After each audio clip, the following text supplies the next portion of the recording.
I retired at 65 and moved in with my son. Every night at exactly 3 a.m., he took a shower.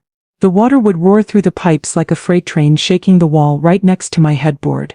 I thought it was just insomnia, just work stress, just a quirk. But one night curiosity got the better of me, and I crept down that hallway to see what was really happening. What I witnessed through that bathroom door changed everything. The next morning, I packed my single suitcase in complete silence and moved into an assisted living facility. But that wasn't the end of the story. That was just the beginning of how I lost my son and gained a daughter I never knew I needed. Before we continue, I just want to say thank you for taking the time to hear my story. If you're comfortable, let me know where you're listening from, and what time it is where you are. Now let me tell you my story.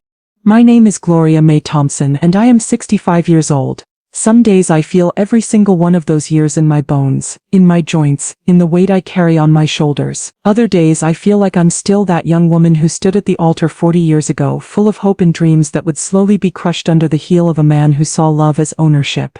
I was born and raised in rural Georgia, in a small town where everybody knew everybody's business and the church bells rang every Sunday morning. I became a high school English teacher, spent 38 years molding young minds, teaching them the beauty of Shakespeare, the power of Toni Morrison, the importance of finding their own voice. I loved that job. It gave me purpose when my home life gave me pain. My husband, James Thompson, was what people called a good provider. He worked hard, brought home a steady paycheck, kept a roof over our heads. But behind closed doors, James was a different man entirely. He was controlling, demanding, and when things didn't go his way, his temper was volcanic. He never hit me often. He was too smart for that. He knew the visible bruises would raise questions. Instead, he specialized in the invisible wounds. The words that cut deeper than any blade. The isolation from friends and family. The constant criticism that made me feel smaller and smaller until I sometimes wondered if I existed at all. "You're worthless without me," he would say. "No one else would want you. You should be grateful I put up with you." And I believed him. For years I believed every poisonous word. We had one child together, Derek. My beautiful baby boy who came into this world with his father's strong jaw and my gentle eyes. From the moment I held him, I made a silent vow. I would protect this child from the monster his father could become. I would be his shield, his buffer, his safe harbor. When James's temper would rise, I would send Derek to his room to do homework. When James's voice would turn cold and cruel, I would position myself between them. When James's hand would raise, I would take the blow so Derek wouldn't have to see. I thought I was protecting him. I thought I was saving him. I was wrong. James died when Derek was 22, just finishing college. Cancer took him quickly, diagnosed in March, gone by July. I sat by his hospital bed those final weeks out of duty, not love. I held his hand as he took his last breath, and I felt nothing but relief. The weight that had been crushing me for 2 decades finally lifted, and I could breathe again. After the funeral, it was just Derek and me. I poured everything into that boy. I took extra tutoring jobs, graded papers until midnight, lived on tea and crackers some months so he could have everything he needed for law school. He was brilliant, driven, destined for greatness. I believed his success would justify all my sacrifices, all my pain, all those years of silent suffering. And Derek did succeed. Graduated top of his class, got hired at a prestigious law firm, made partner by 35. He married Cheryl, a sweet, quiet woman who worked as a librarian. They bought a luxury apartment in the city, drove expensive cars, wore designer clothes. From the outside they were the perfect success story. I was so proud that I ignored the warning signs. I noticed that Derek had a quick temper, just like his father. His jaw would clench the same way. His voice would drop to that same cold, controlled tone. When he was frustrated, he would snap at people, waiters, store clerks, anyone he deemed beneath him. I noticed, but I told myself it was just stress. Just the pressure of his high-powered job. He would grow out of it. I was wrong about that too. For 8 years after James died, I lived alone in our old house in Georgia. I had my garden, my church family, my books, my peace. My mornings started with coffee on the porch, watching the mist rise over the fields. My evenings ended with the sound of crickets and the smell of honeysuckle. It was simple, quiet, perfect. Then, Derek called. "Mom, we need to talk about your living situation," he said. his voice carrying that same undertone of authority his father used to have. "You're 65 now, you shouldn't be living alone out in the middle of nowhere. What if you fall? What if something happens? Cheryl and I have discussed it, and we've decided, you're moving in with us." "Decided?" I repeated, the words sitting bitter on my tongue. "Don't I get a say in this?" "Mom, be reasonable. We have a beautiful apartment with plenty of space. Cheryl works from home now, so she can keep an eye on you. You'll have access to the best hospitals, the best doctors. It makes sense. But my garden, Derek, my church, my friends, everything I know is here." "Friends?" He laughed dismissively. "Mom, you barely see anyone. And a garden. You're too old to be kneeling in dirt. It's bad for your knees. We've prepared a room for you. This is happening. I'll be there Saturday to pick you up." That phrase, "this is happening," struck me like a slap. It was the same authoritative, non-negotiable tone James used to use. "I've decided. This is how it's going to be." End of discussion. The old fear crept back, settling in my chest like a familiar unwanted guest. I should have said no. I should have stood my ground, but decades of conditioning don't disappear just because the abuser dies. The fear, the need to placate, the instinct to avoid conflict, it all lives on, embedded in your bones. "All right," I heard myself say. "I'll be ready." Saturday morning arrived too quickly. Derek pulled up in his black BMW, all polished success and crisp efficiency. He loaded my few belongings into the trunk, a suitcase of clothes, a box of books, my photo albums, and we drove away from the only peace I'd ever known. The city was overwhelming. Concrete canyons, endless traffic, noise that never stopped. Derek's apartment building was a towering glass structure that seemed to scrape the sky itself. We took a silent elevator to the 22nd floor, and when those doors opened, I stepped into a world that felt nothing like home. The apartment was stunning. I'll give it that, hardwood floors that gleamed. Floor-to-ceiling windows with a view of the city skyline. Furniture that probably cost more than my house. Everything was clean, modern, expensive, and cold. So very cold. "This is your room," Derek announced, opening the door to a spacious bedroom. "The bathroom is across the hall. We share it, but Cheryl and I have our master bath, so you'll have it mostly to yourself. The wall here," he knocked on the wall next to my bed, "connects to our master bathroom. You might hear us sometimes, but I'm sure you'll adjust." Cheryl appeared in the doorway, offering a gentle smile. "Welcome, Mom. I hope you'll be comfortable here. I've put fresh flowers on your dresser, and there are extra blankets in the closet if you get cold." "Thank you, sweetheart," I said, genuinely touched by her thoughtfulness. She moved to help me unpack, carefully hanging my simple dresses in the walk-in closet that seemed absurdly large for my meager wardrobe. As she worked, I watched her. She was a pretty woman, early 30s, with delicate features and warm brown skin. But there was something in her eyes, a weariness, a constant vigilance that I recognized immediately. I'd seen that look in my own mirror for 20 years. That first dinner was elaborate. Cheryl had prepared a feast: roasted chicken, 3 different salads, fresh bread, an expensive wine Derek had selected. They insisted I eat more, piling food on my plate. "You're too thin, Mom," Derek said. "Cheryl, make sure she eats properly. I want her healthy." "Of course," Cheryl replied quickly, too quickly. Throughout the meal, Derek dominated the conversation. He talked about his cases, his victories in court, his strategies for making partner at the firm. He spoke with confidence, authority, expecting everyone to listen and agree. And Cheryl did listen. She nodded at appropriate moments, agreed with everything he said, laughed at his jokes even when they weren't funny. But I noticed other things too. How she flinched slightly when he raised his voice to emphasize a point, how her eyes dropped to the table whenever he looked at her directly, how her hands trembled almost imperceptibly when she poured his wine. "Cheryl," Derek said sharply, "you forgot the butter for the bread." "I'm so sorry." She jumped up immediately, nearly knocking over her chair. "I'll get it right now." She hurried to the kitchen, and I saw her hands shaking as she opened the refrigerator. I said nothing. What could I say? These were just small things. I told myself, maybe I was being paranoid, projecting my own past onto their relationship. Derek loved Cheryl. He'd married her, hadn't he? He provided for her, just like James had provided for me. That thought should have been a warning, but I pushed it away. That first night I lay in my new bed, staring at the unfamiliar ceiling. The city never truly slept. I could hear the distant hum of traffic, the occasional siren, the building itself seeming to breathe around me. I missed the sound of crickets, the smell of my garden, the peace of my old life.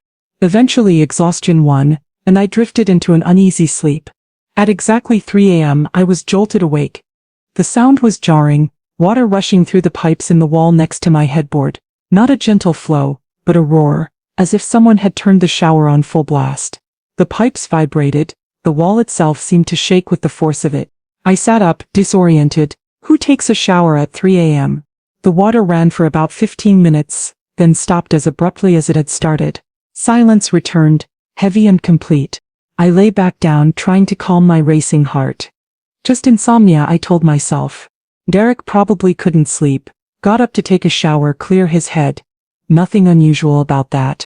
But the next night, at exactly 3 a.m., it happened again. And the night after that.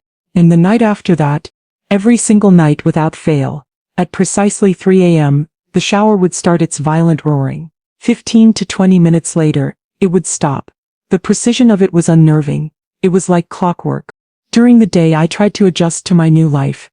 Cheryl would take me to the grocery store, linking her arm through mine. Always careful, always attentive. She was genuinely kind to me and I found myself growing fond of her. But I also noticed things I couldn't ignore. She wore long sleeves every day, even when the apartment was warm. She always had makeup on, perfectly applied, even first thing in the morning. She moved through the space like someone walking through a minefield. Careful, deliberate, always aware of where Derek was. One morning while Derek was at work and Cheryl and I were having tea, she reached for the sugar bowl, and her sleeve rode up just slightly. I saw it, a bruise on her wrist, yellow and purple in the unmistakable shape of fingers. Cheryl, I said softly, what happened to your arm? She yanked her sleeve down immediately, her face flushing. Oh, I'm so clumsy. Walked right into the bedroom door in the dark. You know me, always bumping into things. I knew that excuse. I'd used it myself 100 times. The door, I repeated. Yes, the door. She wouldn't meet my eyes. More tea? I didn't press her. What would I say? I know your husband is hurting you because I recognize the signs from my own abusive marriage. The words stuck in my throat, trapped by decades of conditioning that taught me to stay silent, to not interfere, to mind my own business. But the evidence kept mounting. I noticed how Cheryl's smile was always a little too bright when Derek was home, like a mask she wore for survival. I noticed how she'd startle at sudden noises, how she'd tense up whenever Derek's car pulled into the parking garage below. I noticed the way she'd apologize for everything, for the coffee being too hot or too cold, for the dinner being too salty or not salty enough, for existing in a space that seemed to shrink whenever Derek entered it. And still, every night at 3 a.m., that shower would start. One evening, about 3 weeks after I moved in, I decided to say something. Derek and I were alone in the living room. Cheryl was in the kitchen, washing dishes. Son, I said carefully, I need to talk to you about something. What is it, Mom? He didn't look up from his phone. These 3 a.m. showers. Every single night. Derek, it's not normal. It's not healthy. Your body needs rest, proper sleep. If you're having insomnia, maybe you should see a doctor. This can't be good for your heart, your blood pressure. His head snapped up, and I saw it. The transformation. His eyes went cold, his jaw tightened, and when he spoke, his voice was that same controlled, icy tone his father used to use before the storm would break. Mom, he said, each word precise and cutting. With all due respect, my sleep habits are none of your concern. Focus on your own health and stay out of my personal business. I know exactly what I'm doing. But Derek, I'm your mother. I worry. Don't. He stood up abruptly. I don't need your worry. I don't need your advice. I need you to stay in your lane. Are we clear? I nodded, unable to speak past the lump in my throat. He walked away, and in that moment I didn't see my son. I saw James, the same coldness, the same dismissal, the same absolute authority that brooked no questioning. From that night on, Derek barely spoke to me. He was civil, polite in that distant way strangers are polite, but the warmth, what little there had been, was gone. I had crossed a line by questioning him, and he was making sure I knew my place. And Cheryl. Sweet, broken Cheryl. She moved through the apartment like a ghost now, barely making a sound. I'd see new bruises sometimes on her upper arm, on her collarbone, always explained away, always hidden quickly. She'd appear at breakfast with red-rimmed eyes, claiming allergies. She'd wince when she sat down, claiming she'd pulled a muscle at the gym. The 3 a.m. showers continued, regular as death. I lay awake each night now, listening, waiting for that dreadful sound. My mind would race with possibilities, each one darker than the last. Was he having an affair? Was he doing drugs? Was he mentally unwell? Or was it something far worse? The more I thought about it, the more the puzzle pieces started fitting together in a picture I didn't want to see. The showers coincided with Cheryl's worst mornings. The night the water ran longest, the next day Cheryl would have the darkest circles under her eyes. The timing was too precise, too purposeful. And then there was the cold. The apartment had excellent heating, but the master bathroom, which shared the wall with my bedroom, always seemed colder in those pre-dawn hours. I could feel it seeping through the wall, not warm steam from a comfortable shower, but cold, like the water itself was frigid. A memory surfaced, unbidden and unwelcome. I was 30 years old. James and I had had an argument about something trivial. I can't even remember what now, but I'd talked back. I'd defended myself just a little. Just enough. That night he dragged me out to the backyard where we kept an old rain barrel. It was February, and the water inside was ice cold. He grabbed me by my hair. I can still feel the pulling, the sharp pain at my scalp, and plunged my head into that freezing water, held me there while I thrashed and gasped. Then he'd pull me up, let me catch half a breath and push me back down. "You will learn," he'd said, his voice calm and cold as the water itself. "You will learn your place. You will learn to respect me." I'd nearly drowned that night, and when it was over I'd put on a smile, covered my red eyes with cucumber slices and made his breakfast the next morning as if nothing had happened. Could Derek be? No. I couldn't let my mind go there. Not my son, not the baby I'd protected, sacrificed for, loved more than my own life. But the evidence kept mounting, and my denial grew harder to maintain. One night, exactly 27 days after I'd moved in, I couldn't bear it anymore. I had to know. The not knowing was eating me alive. At 2:45 a.m. I was already awake. Sitting up in bed, my heart hammering. I'd laid out my robe, my slippers, preparing like a soldier going into battle. At 3 a.m. sharp, the water started. I got up, pulled on my robe with shaking hands, and crept to my door. I opened it silently, a skill I'd perfected during my years with James, knowing when to be invisible, when to move like a ghost. The hallway was dark, except for a thin sliver of light coming from under the bathroom door, the master bathroom, the one attached to Derek and Cheryl's bedroom. I moved closer, my slippers making no sound on the hardwood floor. The water roared like a wounded animal, but underneath that sound I heard something else. Crying, muffled, desperate crying. And a voice, Derek's voice, low, controlled but audible over the spray. My legs felt like lead, but I forced them forward. The bathroom door was slightly ajar. Not closed all the way. Through the gap light spilled out into the dark hallway like an accusation.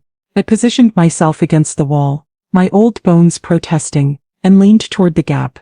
What I saw destroyed me. Derek was standing in the shower, fully clothed in his pajamas, soaking wet, but he wasn't alone. Cheryl was there too, also fully dressed in her nightgown, also drenched. She was shivering violently. I could see her body shaking even from my vantage point. The water pouring over them was clearly cold. Her nightgown clung to her thin frame, and her teeth were chattering so hard I could hear them clicking together. Derek had her by the hair, gripping it high at the base of her skull, forcing her head back at a painful angle. Her neck was exposed, vulnerable. Water streamed down her face, mixing with her tears. "You embarrassed me," Derek was saying, his voice that terrifying calm that I knew all too well. "At the dinner party, you talked too much. You contradicted me. You made me look foolish." "I'm sorry," Cheryl gasped. "I'm so sorry, I didn't mean—" "Shut up." His grip tightened, and she whimpered. "You will learn. Every time you step out of line, you will learn. Do you understand me?" Yes, I understand. I don't think you do. Not yet." He forced her head further back under the freezing spray. She made a choking sound, struggling to breathe as water poured over her nose and mouth. I watched, frozen in horror, as my son, my beautiful baby boy, tortured his wife with the same methodical cruelty his father had used on me. The sins of the father, visited upon the son. I had failed. All those years of protecting him, shielding him, trying to save him from becoming James, and I had failed completely. The monster had been passed down like a cursed inheritance, and I had been too blind to see it until now. My legs gave out. I caught myself against the wall, but I couldn't stay there. I couldn't watch another second. I retreated to my room, closing the door with exquisite care, and collapsed on my bed. The water continued for another 10 minutes. Each second felt like an eternity. I lay there, tears streaming silently down my face, my body shaking as violently as Cheryl's had been. When the water finally stopped, the silence was deafening. I heard footsteps, the soft closing of the bedroom door, and then nothing. I lay awake until dawn, my mind racing, my heart shattered. What did I do now? I couldn't confront Derek. I'd seen what he was capable of, and I was a 65-year-old woman. He could hurt me too, or worse, he could take it out on Cheryl for telling me. I couldn't call the police. What evidence did I have? My word against his. He was a successful lawyer. He would talk circles around any accusation. But I also couldn't stay here.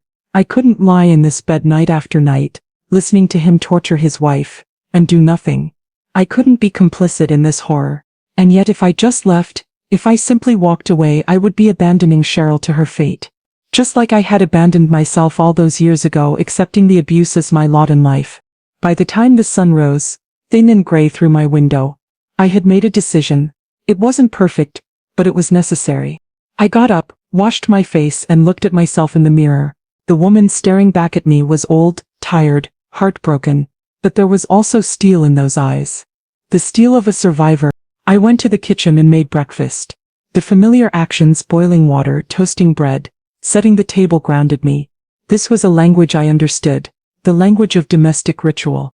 Derek emerged first, looking fresh and well-rested, as if he hadn't spent the early morning hours terrorizing his wife. He was dressed impeccably for work, his tie knotted perfectly, his shoes polished to a mirror shine. "Morning, Mom," he said breezily, pouring himself coffee. "Good morning, son." Cheryl came out a few minutes later. She moved slowly, carefully, like every step hurt. She was wearing a high-necked sweater despite the warmth of the apartment, and her makeup was perfect, concealer expertly applied under her eyes. Foundation blended to hide whatever marks might be there. But I could see the raw fear in her eyes. The defeat, the acceptance of her fate. I'd worn that same look once. I wouldn't let her wear it forever. "Children," I said, setting down my coffee cup with deliberate calm, "I need to tell you something." They both looked at me. "I've been thinking all night, and I've made a decision. I'm going to move into an assisted living facility." Derek's coffee cup stopped halfway to his mouth. "What?" "I've decided. The city isn't for me. I miss my independence, my routine. The community living will suit me better. I'll have people my own age. Activities, medical care on site. You two deserve your privacy, your space to live your lives without an old woman underfoot." "That's ridiculous," Derek said, his voice immediately taking on that sharp edge. "You just got here. People will talk. They'll say I abandoned my own mother. How do you think that looks for me?" "It looks like a son respecting his mother's choices," I replied steadily. "No, I forbid it. This is not happening. I've spent money preparing your room, arranging for your care here. You can't." "Derek," I used my teacher voice, the one that had stopped countless unruly classrooms in their tracks. "I am 65 years old. I am of sound mind. I have every right to decide where and how I live my final years. This is my decision, and it is final." He stared at me, his jaw working, anger building behind his eyes. For a moment I thought he might explode, might turn that rage on me, but we were in his pristine apartment, in the broad daylight of morning, and even predators know better than to strike in the open. "Fine," he said finally, the word dropping like ice. "I'll arrange it. You want to be in a home with strangers instead of with your family? Fine, that's your choice." "Thank you," I said simply. Cheryl had been silent throughout this exchange, but I saw something flicker across her face. Confusion. Yes, but also something else. Was that disappointment? Did she think I was abandoning her? I had to find a way to let her know. After Derek left for work, I had a few precious hours alone with Cheryl. She was cleaning the kitchen, her movements automatic and careful. "Cheryl, dear," I said, "can you sit with me for a moment?" She looked nervous but nodded, drying her hands and sitting across from me at the breakfast table. "I know what you must be thinking," I said softly, "that I'm running away, that I'm choosing the easy path." She shook her head quickly. "No, of course not. You deserve peace. This is your decision." "Cheryl," I reached across and took her hand. She flinched at the contact, then slowly relaxed. I need you to listen very carefully to what I'm about to say. Her eyes met mine, wary but attentive. I'm leaving this apartment, but I am not leaving you. Do you understand? Her brow furrowed. I know, sweetheart. I know what he's doing to you. Her face went white, absolutely white. She tried to pull her hand away, but I held firm. The 3 a.m. showers, I continued quietly. I know what they really are. I know about the bruises you hide. I know about the fear you carry. I know because I lived it myself for 20 years with his father. Tears welled in her eyes. I saw, last night, through the bathroom door. A sob escaped her throat, and she clapped her hand over her mouth to stifle it. I'm so sorry, she whispered. I'm so sorry you had to see that. I'm so ashamed. You have nothing to be ashamed of, I said fiercely. Nothing. He is the one who should be ashamed. He is the monster, not you. She was crying openly now, tears streaming down her face, ruining the careful makeup she'd applied to hide her pain. I thought I could fix him, she gasped. I thought if I just loved him enough, tried hard enough, was good enough. It doesn't work that way, I said, squeezing her hand. I thought the same thing with James. I spent 20 years trying to be perfect, trying not to trigger him, trying to love him into being a decent man. It doesn't work, the cruelty is in them, and no amount of your goodness will change that. What do I do? She asked, her voice small and broken. I have nowhere to go. He controls all the money. He's a lawyer. He knows how to manipulate the system. He'll destroy me if I try to leave. That's why I need to leave first, I explained. If I stay here, I'm a liability. He knows I know now. I saw it in his eyes when I mentioned the showers. But if I'm gone, living somewhere else, I can help you from the outside. I can be your lifeline. She stared at me, hope and fear warring in her eyes. I want you to do something for me, I continued. When you feel safe enough, I want you to start documenting everything. Every bruise, photograph it. Every threat, record it. Every incident, write it down with the date and time. Build your evidence. Build your case. When you're ready, when you have enough proof, we'll get you out. Together. How? She whispered. I have some savings. Not much, but enough. I'll find you a lawyer who specializes in domestic violence cases. I'll be your advocate, your support, your mother. Because that's what you need right now, isn't it? A mother who sees you, who believes you, who will fight for you. Cheryl broke down completely then, sobbing into her hands. I moved around the table and held her. This woman who was young enough to be my daughter, this woman who was living my old nightmare. He can't know, she finally said. If he suspects anything, he won't know. We'll be careful. I'll give you a secret email address, a way to contact me that he can't trace. But Cheryl, you have to promise me something. What? Promise me you'll try. Promise me you won't give up. Promise me you'll save yourself, even when it feels impossible. She looked up at me with those broken eyes. I promise, she whispered. By the end of the week, I was settled in Sunrise Assisted Living Community, a facility about 30 minutes from Derek's apartment. It was a nice place, clean, well-staffed, with a garden I could tend and a library where I could lose myself in books. Derek had arranged it all with cold efficiency, the way he handled business transactions. He drove me there himself, carried my single suitcase to my new room, and said a cursory goodbye. Call if you need anything, he said, but we both knew he didn't mean it. Take care of yourself, son, I replied, and I did mean it. Despite everything, despite what he'd become, a part of me still loved the baby I'd once held, the boy I'd tried to save. That love was mingled now with grief and horror, but it was still there. After he left, I sat in my new room and allowed myself a moment to grieve. I grieved for the son I'd lost, for the monster he'd become, for the failure of my protection. I grieved for Cheryl, still trapped in that beautiful prison of an apartment. I grieved for my younger self, who'd endured the same pain and passed it unknowingly to the next generation. Then I dried my eyes, straightened my spine, and got to work. The next few weeks were a careful dance of secret communication. I'd given Cheryl a prepaid phone, bought with cash, untraceable, and instructions on how to hide it. We set up a coded system of communication. Text me a recipe if you're okay, I'd told her. Text me a question about gardening if you need help. The first few weeks I received recipes. Then the gardening questions started coming. How do you deal with pests that come out at night? What do you do when the soil is too damaged? How do you grow something new when everything around you is dying? Each question broke my heart a little more. She started sending photos too, bruises in various stages of healing, fresh purple ones, older green-yellow ones. She photographed them with the date written on a piece of paper in the frame, just as I'd instructed. She recorded conversations on her hidden phone, Derek's cold voice threatening, demeaning, controlling. You're worthless. No one else would want you. You should be grateful. The same words James had used on me. The same poison recycled. I forwarded everything to a lawyer I'd found. Margaret Chen, a fierce woman who specialized in domestic violence cases. She reviewed the evidence with growing concern. This is substantial, she told me during one of our meetings. But we need more. We need to establish a pattern. Show that this is ongoing and escalating. The more evidence we have, the stronger the case when she decides to leave. When, not if. I asked hopefully. If she's contacted you, if she's documenting, then she's already made the decision. She just needs to find the courage to execute it. Your job is to be her support until she's ready.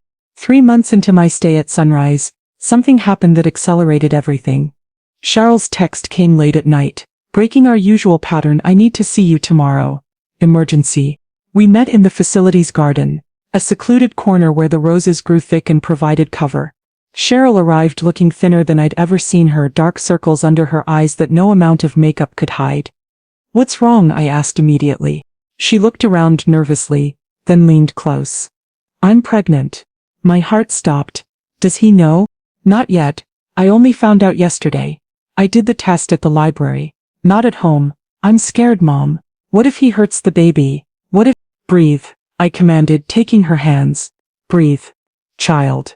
She took a shuddering breath, trying to calm herself. This changes things, I said firmly. You cannot stay there now. It's not just your safety anymore, it's your child's. I know, but I'm not ready. I don't have enough evidence. I don't have enough money saved. How much do you have? A few $100, that's all he lets me have access to. I thought quickly. I have money, my retirement savings. It's not much, but it's enough to get you started. A deposit on an apartment, first month's rent, basic necessities. We can do this. But he'll fight me. He'll say I'm unfit, mentally unstable. He knows the judges, the lawyers. We have evidence. I reminded her. Photos, recordings, medical records from when you went to the ER last month for falling down the stairs. We have my testimony. We have the truth. Cheryl was crying now. I'm so scared. Of course you are. But you're also brave. You're braver than you know. You've survived this long, haven't you? You've documented. You've planned. You've reached out. That takes incredible courage. She nodded, wiping her tears. Listen to me, I said firmly. You are going to leave him. You are going to save yourself and your baby, and I am going to be right there beside you every step of the way. Do you understand me? Yes, she whispered. Good. Now here's what we're going to do. The next 2 weeks were intensive preparation. Cheryl quietly gathered documents, their financial records, the marriage certificate, her personal identification. She stored copies in a safety deposit box I'd rented in my name at a bank Derek would never think to check. She consulted with Margaret Chen, our lawyer, who began preparing the paperwork for a restraining order and divorce filing. The key, Margaret explained, is to file everything simultaneously. The restraining order, the divorce petition, the request for exclusive use of the marital home. Hit him with everything at once so he can't regroup and retaliate. And the criminal charges? I asked. Based on the evidence, we can file assault charges. But that's up to Cheryl. It means testifying, means reliving everything publicly. Cheryl nodded firmly. I'll do it. For the baby. For other women like me. I'll do whatever it takes. We set a date. A Friday morning when Derek would be in court for a major case. Occupied, distracted, unable to immediately respond. That Friday at 8 a.m., everything went into motion. Cheryl waited until Derek left for court. She had a bag packed, essentials only, clothes, documents, the evidence folder. Her hands were shaking when she called me. I'm leaving now, she said. I'm here, I assured her. Just get to the car. Drive straight here. Don't stop. Don't second guess. Just drive. I love you, Mom, she whispered. I love you too, daughter. Now go. Be brave. The next hour was agony. I paced my room, watching the clock, jumping at every sound. What if he came home early? What if he caught her leaving? What if something went wrong? Then my phone rang. I'm in the parking lot. Cheryl's voice came through, shaky but determined. I'm coming down. I met her in the lobby. She looked exhausted but alive. More alive than I'd seen her in months. We hugged fiercely. You did it, I said. You got out. It doesn't feel real yet. She admitted. It will. Give it time. We went to my room and she collapsed on my spare chair, trembling. What happens now? She asked. Now, our lawyer files everything. The restraining order goes into effect immediately. Police will be dispatched to inform Derek. He won't be able to come near you. He'll be so angry. Yes, but you'll be safe. He can be angry from a distance. Around noon, my phone rang. Derek's number. I answered, putting it on speaker so Cheryl could hear. Mom. His voice was tight with controlled rage. What have you done? What needed to be done? I replied calmly. You've destroyed my life. You turned my wife against me. Where is she? I know you know. Tell me right now. Derek, you destroyed your life the first time you laid hands on that woman. The first time you dragged her into that shower at 3 a.m. The first time you made her believe she deserved to be hurt. Silence on the line. I continued. I saw what you did. I saw you become your father, and it broke my heart. But I will not let you break her too. You had no right. I had every right. I am a woman who survived abuse. I recognize it, and I refuse to be silent anymore. If you don't tell me where she is, I will make you regret it. I will have you declared incompetent. You will do nothing. I cut him off. The restraining order is already filed. The divorce papers have been served to your office. The police have been notified of your abuse. If you come near me or Cheryl, you will be arrested. And Derek. Everything is documented. Years of evidence, photos, recordings, medical records. Your expensive lawyer friends won't be able to talk your way out of this one. More silence. You're choosing a stranger over your own son. His voice was incredulous. I'm choosing justice over blood. I'm choosing to break the cycle instead of perpetuate it. I'm choosing to be the mother I should have been. One who stops the violence instead of enabling it through silence. You'll regret this. Both of you. No, I said firmly. We will heal. And that is something you will never be able to take from us. Goodbye, Derek. I hung up. Cheryl was crying, but she was also smiling. It's really over, she asked. It's really beginning, I corrected. The hard part is over. Now comes the healing. The next few months were difficult but necessary. Derek fought the divorce. Of course, he hired expensive lawyers who tried every trick claiming Cheryl was mentally unstable, that the evidence was fabricated, that she was trying to steal his money. But we had Margaret Chen, and we had the truth. The video evidence was particularly damning. A neighbor in Derek's building, one we hadn't even known about, had recently installed a security camera in the hallway. It had captured footage of Derek dragging Cheryl roughly by the arm into their apartment on multiple occasions. The timestamps matched Cheryl's documented injuries.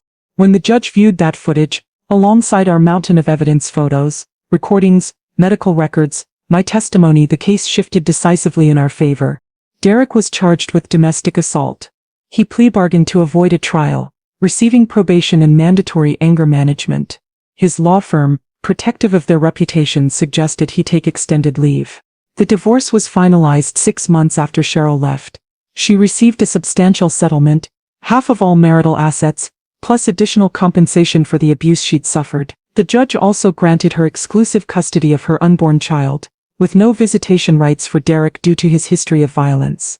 He can't hurt you anymore, Margaret told Cheryl after the final ruling. You're free. Cheryl wept with relief. As for me, Derek kept his word. He cut me off completely. No calls, no visits, no acknowledgement that I existed. He blamed me entirely for destroying his life, unable to see that he'd destroyed it himself long before I intervened. It hurt. Of course it hurt. He was my son, my only child, the baby I'd sacrificed everything for. But I'd learned something important. Love doesn't mean enabling destruction. Sometimes the most loving thing you can do is stand firm against the ones you love when they're causing harm. I grieved for the son I'd lost, but I celebrated the daughter I'd gained. Cheryl's baby was born on a rainy Tuesday in October. A little girl, 7 pounds, 3 ounces with her mother's gentle eyes and mercifully none of her father's cruelty. I was in the delivery room, holding Cheryl's hand as she brought new life into the world. She's perfect, Cheryl breathed, holding her daughter for the first time. Just like her mother, I said, tears streaming down my face. What are you going to name her? The nurse asked. Cheryl looked at me and smiled. Hope, Gloria. Hope, because that's what she represents. And Gloria, after the strongest woman I know. The woman who saved us both. I sobbed then. Ugly, grateful, healing tears. Thank you, Cheryl whispered to me over her baby's head. Thank you for seeing me. Thank you for saving me. Thank you for teaching me that I deserved better.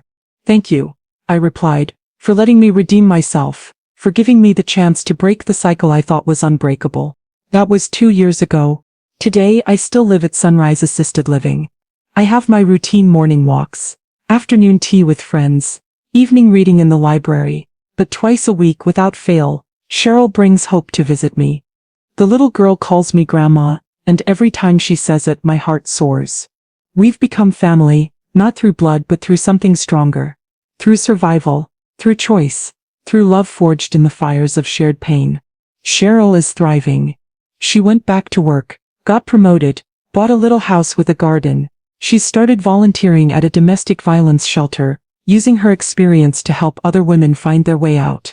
You taught me that silence is complicity, she told me recently. That staying quiet doesn't protect anyone, it just protects the abuser. I want to be a voice for women who haven't found theirs yet. I couldn't be prouder. As for Derek, I don't know what became of him. Last I heard, he'd moved to another city to escape the scandal. Part of me hopes he found help, that he recognized the monster within and sought to vanquish it. But another part of me knows that change only comes to those who acknowledge their wrongs, and Derek never could do that. I pray for him sometimes. Not because he deserves my prayers, but because somewhere beneath that hard, cruel exterior is the little boy I used to read bedtime stories to. The boy who clung to my neck and called me his favorite person in the world. The boy I failed to save from becoming his father. I carry that failure with me. I always will. But I also carry the triumph of saving Cheryl, of breaking the cycle, of refusing to be silent when silence meant complicity. Every night at 3 a.m., I sometimes wake up. The habit is ingrained now, my body trained by those months of listening to the roaring water. But here at Sunrise, the nights are quiet, no pipes roaring, no muffled cries, no evidence of torture, just peace. And in that peace, I find healing. I am 67 years old now. I've lived through abuse, survived widowhood, lost my son to his own demons, and found a daughter in the most unexpected way. My life has been a tapestry of pain and joy, failure and redemption, loss and gain. If I've learned anything, it's this: we are not bound by the sins of those who came before us, nor do we have to perpetuate them. The cycle of abuse can be broken. It takes courage, it takes support, and it takes the willingness to speak truth even when that truth destroys the false peace you've built. I moved in with my son hoping for a quiet retirement. Instead, I discovered a horror I couldn't ignore. Those 3 a.m. showers weren't about insomnia or stress. They were about power, control, and cruelty. The same poison that had infected my own marriage, now passed down to the next generation. When I saw what was happening behind that bathroom door, I had a choice: stay silent and complicit, or speak up and risk everything. I chose to speak, and in speaking, I found my voice. The voice that had been silenced for 20 years of my marriage. The voice I thought I'd lost forever. Cheryl once asked me if I regretted losing my son. I regret who he became, I told her honestly. But I will never regret saving you. Never. Because here's the truth I've learned. Family isn't just blood. Family is the people who see your pain and refuse to look away. Family is the people who reach out their hand when you're drowning. Family is the people who choose you, protect you, fight for you. Cheryl and Hope are my family now, not by birth but by choice, by love, by the bonds forged in surviving the unsurvivable together. And that, I've learned, is the strongest family of all. So if you ever find yourself awake at 3 a.m., listening to strange sounds, sensing that something is wrong, trust that instinct. Investigate. Speak up, because your silence might cost someone their safety, their sanity, their life. I looked into that bathroom at 3 a.m., and what I saw changed everything. Thank God I looked. Thank God I acted. Thank God I found the courage to break the silence that abuse thrives in. because in doing so I saved a life. Maybe two, maybe three if you count little Hope, who now has a chance to grow up in a world without violence, without fear, without the legacy of cruelty that plagued our family for generations. The cycle is broken. The silence is shattered. And in the ruins of what was lost, something beautiful has grown. That's my story. That's the truth behind those 3 a.m. showers. That's how I lost a son and gained a daughter. That's how I finally, after 65 years, learned to use my voice. And I will never be silent again. The end.